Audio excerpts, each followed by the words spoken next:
Assalamualaikum warahmatullahi wabarakatuh.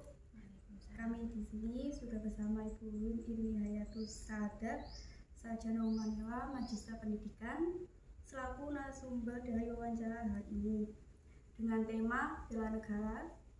Langsung saja untuk pertanyaan pertama, bela negara itu seperti apa, Bu? Menurut sudut pandang Ibu. Bela negara kalau dalam bahasa Indonesia kan berasal dari kata bela dan negara.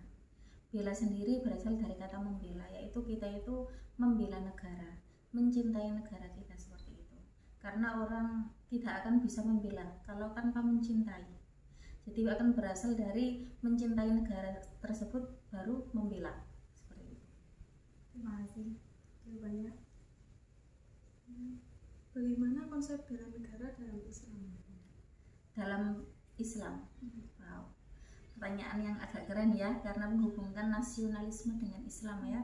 Karena bela negara sendiri itu kan sebenarnya kan berhubungan dengan nasionalisme kebangsaan kita atau kecintaan kita pada NKRI ya. Kemudian kalau dihubungkan dengan konsep Islam itu sebenarnya dalam Islam itu ada yang namanya ati'ullaha wa ati'ur rasulah wa ulil amri.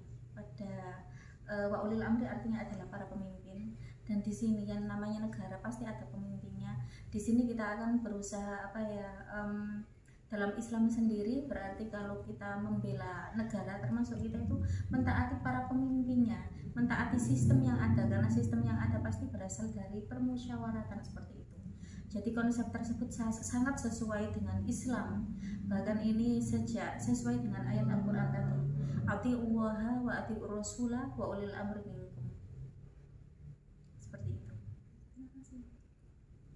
Selain diatur dalam norma hukum, apakah kewajiban bela negara juga merupakan perintah agama menurut Bu Huri? Iya, kalau tadi saya menjelaskan itu memang kalau bela negara cocoknya itu kayak nasionalisme. Tapi kalau dihubungkan dengan konsep Islam, sebenarnya Islam sendiri itu mengatur kata ati'u, taatlah. Nah, dari situ kan tidak mungkin negara tidak menyuruh masyarakat atau bangsanya untuk membela negaranya sendiri. Jadi ati'ullaha, taatlah, ati'ullaha wa ati'ur rasulah wa ulil amri, taatlah pada Allah yang pertama, kemudian taatlah pada Rasulullah, wa ulil amri, dan taatlah pada para pimpinannya yang ada, yang mengatur kemaslahatan untuk umatnya. Dari sini pasti salah satu yang mengatur kemaslahatan untuk umat adalah dengan cara membela negara, seperti itu. Dan membela negara sendiri pasti sebelumnya sistemnya akan diatur dengan kemufakatan, dengan permusyawaratan yang sebagaimana tertulis dalam undang-undang ataupun yang tertulis pada landasan negara kita, yaitu Pancasila, seperti itu. Dan juga dalam Al-Quran sendiri terdapat kata baldatun thayyibatun wa rabbun ghafur, yang mana bagaimana ketika kita membentuk negara yang baik, negara yang aman, tentram dan sebagainya, di situ maka warubun ghafur, Allah pun akan mengampuni. Jadi itu sangat berhubungan sekali. Terima kasih. Apakah membela negara dapat dikategorikan sebagai jihad? Iya, tentu saja. Karena apa? Kita yang melindungi diri kita sendiri saja itu wajib. Kita tidak boleh mudah untuk dizalimi oleh orang lain, dan juga kita tidak diperbolehkan untuk mendolimi orang lain. Apalagi masalah negara, ini adalah sesuatu yang bagian dari diri kita, milik kita, bahkan milik anak cucu kita semua. Harta kita, aset kita yang sangat besar. Otomatis negara ini harus kita lindungi. Jangan sampai kita mencerai beraikannya ya, dengan kita tidak membela negara kita. Karena apa? Karena ini adalah aset untuk anak cucu kita kelak. Kalau negara kita aman, otomatis anak cucu kita kelak juga aman.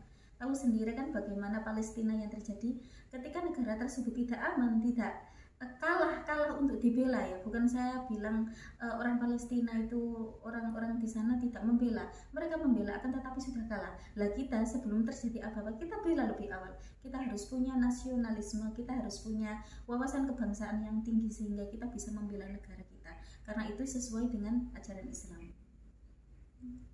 Terima kasih, Bu. Yang pertanyaan terakhir mengenai penjelasan Ibu tadi, Bagaimana solusi yang tepat untuk diambil mahasiswa agar dapat mengimplementasikan kewajiban bela negara ini? Apa yang bisa dilakukan untuk mengimplementasikan bela negara ya? Kalau menurut saya yang pasti satu, mahasiswa harus pinter. Kalau mahasiswanya nggak cerdas banget, minimal mahasiswanya mau belajar. Karena cara untuk mengatasi ketidakcerdasan adalah dengan kerajinan. Saya sendiri dulu juga masuk mahasiswa yang tidak pinter dan tidak cerdas, akan tetapi dengan berusaha untuk rajin sehingga saya nggak bilang saya pinter, enggak, tapi setidaknya saya bisa mengikuti. Saya tidak mudah untuk terdistorsi, tidak mudah untuk termanipulasi. Jadi kalau mahasiswa supaya bisa membela negara, dia harus pinter dulu. Karena saat ini tugas mahasiswa adalah belajar, bisa menganalisis, bisa mengamati sesuatu, bisa mengkombinasikan mana teoritis dan mana praktis, seperti itu. Terima kasih Bu atas penjelasannya, dan semoga bisa bermanfaat bagi siapa saja yang mendengarkan dan khususnya bermanfaat bagi kami. Terima kasih Bu Wim telah memberikan waktunya untuk melakukan wawancara ini. Sekali lagi terima kasih dan wassalamualaikum warahmatullahi wabarakatuh.